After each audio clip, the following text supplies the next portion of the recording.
مش مخليني انا هالكيسات نغاد خشت على ابني الرصاصه من الشباك الحين اخذك تصورها. كان الصديق شغال كل أفكارنا بعدين أنا حكيت لماما حكينا بصاحبي. Baru-baru ini, Amerika Serikat mengeluarkan proposal gencatan senjata di Gaza yang disepakati oleh Dewan Keamanan PBB. Tentunya kesepakatan gencatan senjata ini memberikan secercah harapan bagi warga sipil Palestina yang udah lama menderita. Pasalnya dalam proposal gencatan senjata tersebut, Amerika merancang 3 fase yang komprehensif untuk mengakhiri perang di Gaza.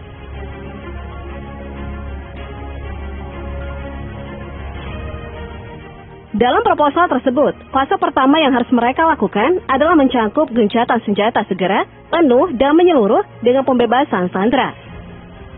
Gak hanya itu, pada fase ini kedua belah pihak harus mengembalikan sisa-sisa beberapa sandera yang terbunuh, termasuk pertukaran tahanan Palestina, penarikan pasukan Israel dari wilayah berpenduduk di Gaza, kembalinya warga sipil Palestina ke rumah mereka, dan distribusi bantuan kemanusiaan secara aman dan efektif dalam skala besar di seluruh Gaza.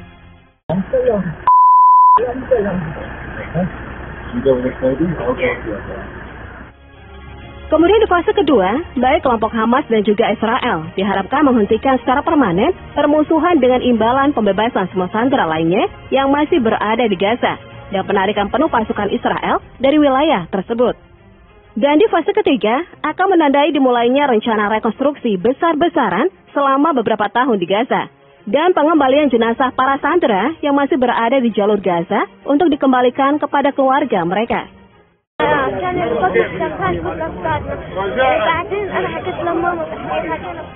Selain 3 fase tersebut, dalam proposal juga tercantum instruksi Amerika untuk mendorong Israel dan Palestina mencapai persetujuan agar memperlakukan two-state solution. Two-state solution ini tentunya bakal mendorong penyelesaian konflik tersebut dengan mendirikan 2 negara. Jadinya two-state solution bakal melakukan pembentukan negara Palestina yang merdeka dan berdampingan dengan negara Israel. Tentunya rencana ini cukup brilian dan pastinya bakal bisa mengakhiri penderitaan warga sipil Palestina di Gaza. Namun kenapa Amerika nggak mengeluarkan rancangan ini sejak dulu? Apa motif dibalik ini semua?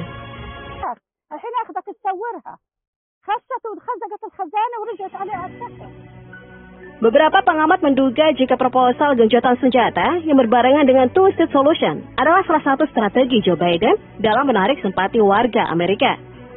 Pasalnya seperti yang diketahui bahwa pemilihan umum presiden bakal dilaksanakan gak lama lagi. Nah, dengan tindakan Biden yang seolah-olah bijaksana, tentunya mampu mendorong elektabilitas dirinya di Amerika. Our biofuel refiners. Today, I'm announcing that the environmental... Selain itu, tindakan Biden mendorong agar two-state solution dapat realisasikan semata-mata untuk membuat permusuhan antara Arab Saudi dan Israel dapat membaik. Nah, Biden benar-benar mengincar pencapaian kebijakan luar negeri yang cukup besar tersebut sebelum pemilihan presiden tahun 2024 berlangsung. Dengan harapan usaha Biden untuk mencapai kesepakatan di mana Arab Saudi akan menjalin hubungan formal dengan Israel sebagai imbalan atas fakta pertahanan dengan Amerika Serikat. Dengan begitu, terjalinnya hubungan diplomatik antara Arab Saudi dan Israel bakal menjadi piala emas bagi Biden dan sebagai kunci untuk dirinya tetap duduk di kursi kepresidenan. The nations of the world are united still, and we stand for the values. Namun sayangnya terjalinnya hubungan diplomatik antara Israel dan Arab Saudi yang udah diimpi-impikan Biden sejak lama seolah hanya angan-angan. Pasalnya setelah peperangan antara Israel dan kelompok Hamas meledak pada 7 Oktober kemarin, Arab Saudi mengurungkan niat untuk menjalin hubungan dengan Israel. Arab Saudi bersikeras agar Israel harus terlebih dahulu mengakhiri perang di Gaza dan mendorong Palestina untuk mendapatkan status negaranya. Jadinya kunci agar hubungan diplomatik antara Arab Saudi dan Israel dapat terwujud dengan cara mendorong terrealisasikannya kebijakan two-state solution. الدروس المستفادة من التجارب في مواجهة جائحة كورونا والدور المتنامي لدول مجلس.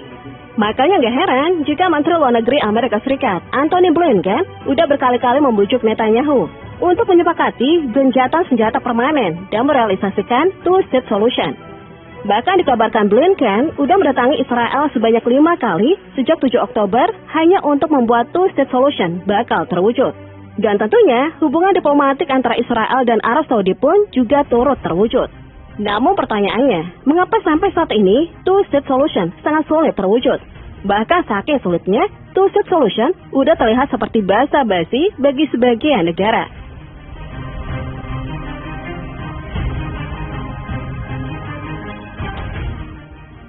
Tentunya permasalahan utamanya adalah Perdana Menteri Israel, yakni Benjamin Netanyahu. Pasalnya seluruh usaha Amerika, terkhususnya Biden, untuk mencapai perdamaian antara Israel dan Palestina ditolak oleh Netanyahu. Netanyahu mengatakan kalau Israel gak akan membiarkan Palestina berdiri sebagai negara yang dapat mengancam keamanan negara tersebut. Dan Perdana Menteri Israel tersebut menegaskan bahwa kemenangan total melawan Hamas adalah satu-satunya solusi bagi Israel. Pernyataan tersebut tentunya membuat Biden frustasi dan pastinya bakal membuat Biden kehilangan tiket untuk tetap menjadi Presiden Amerika Serikat di periode selanjutnya.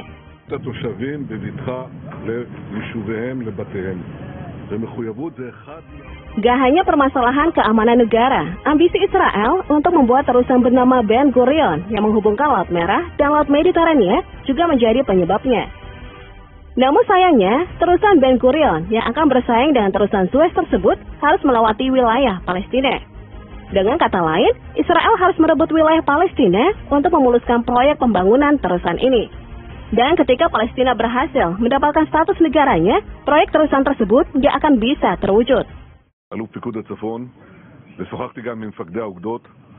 יש לנו תוכניות מפורטות. Namun Netanyahu bukan satu-satunya yang membuat two-state solution sulit untuk terwujud. Pasalnya kelompok Hamas pun juga cukup menyulitkan two-state solution untuk dapat terrealisasikan. Hal tersebut dikarenakan kelompok tersebut ingin mengembalikan masa kejayaan Palestina sebelum kehadiran Israel di Timur Tengah.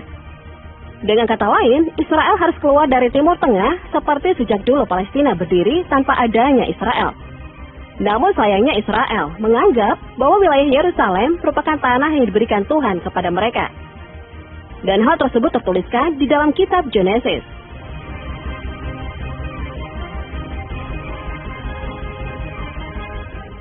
Tapi bagaimana jika two-state solution benar-benar bisa terwujud jika Israel dan kelompok Hamas menyepakatinya? Skenario yang pertama tentunya membawa Palestina untuk mendapatkan status negaranya. Dengan perubahan menjadi negara, membuat Israel cukup sulit untuk melancarkan serang lagi ke wilayah tersebut. Apalagi Amerika menjanjikan kelompok Hamas untuk memerintah di Gaza. Tapi meskipun tanpa dijanjikan oleh Amerika, kelompok Hamas memang bakal menjadi kelompok yang memerintah negara Palestina nantinya. Pasalnya kelompok militan tersebut tentunya memiliki pengaruh besar pada masyarakat sipil Palestina.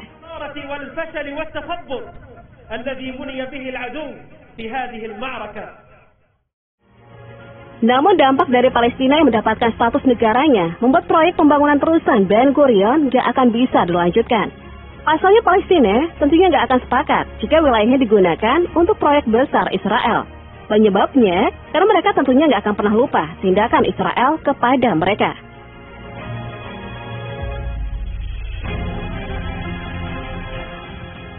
Namun karena hal tersebut, Israel tentunya melihat Palestina sebagai ancaman besar bagi mereka. Dendam yang masih ada di setiap warga Palestina akan menjadi pendorong untuk melakukan balas dendam. Makanya karena hal tersebut, Israel terus memperkuat pertahanan di wilayah perbatasan antara Israel dan Palestina. Gak cuma itu aja, mereka juga tentunya terus mengembangkan senjata mutakhir untuk mencegah kemungkinan buruk yang akan terjadi di kemudian hari.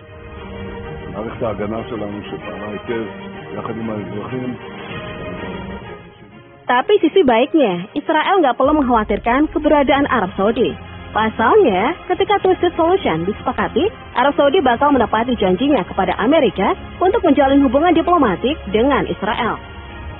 Dengan begitu, Israel bakal bisa diterima di Timur Tengah berkat hubungan diplomatiknya dengan Arab Saudi. Dan yang paling penting adalah, Biden bakal cukup bangga dengan hal tersebut. Pasalnya udah beberapa dekade, Amerika berusaha untuk membuat Israel dan Arab Saudi melupakan permusuhannya, dan Biden berhasil mewujudkan hal tersebut.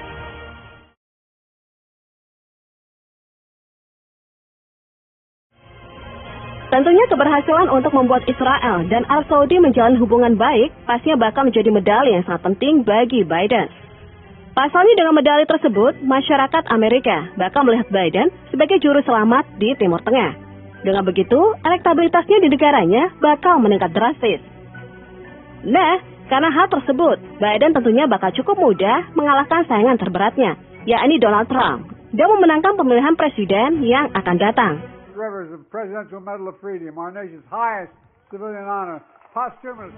Namun seperti yang disebutkan sebelumnya, bahwa terwujudnya two-state solution gak akan semudah itu.